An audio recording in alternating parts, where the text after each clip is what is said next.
Kumar, doctor in physical therapy from USA.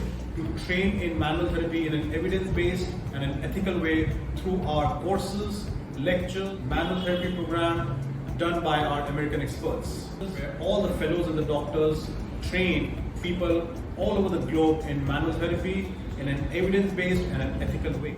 So I welcome you all, and let's hope we can bring a meaningful change in our patients' life and health.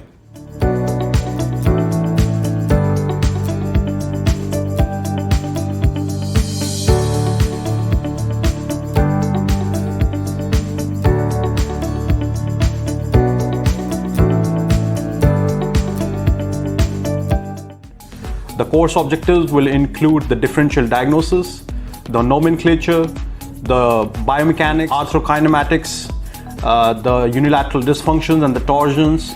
We will also include the treatment modalities over here like manipulations, mobilizations, exercise prescriptions, correction and of the positional faults, muscle energy techniques, and we would be also covering the case discussion.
Instruct on simple, straightforward treatment techniques you can apply externally the very next day. The assessment of overhead elevation chain and common throwing biomechanics, along with the overuse faults for an athlete.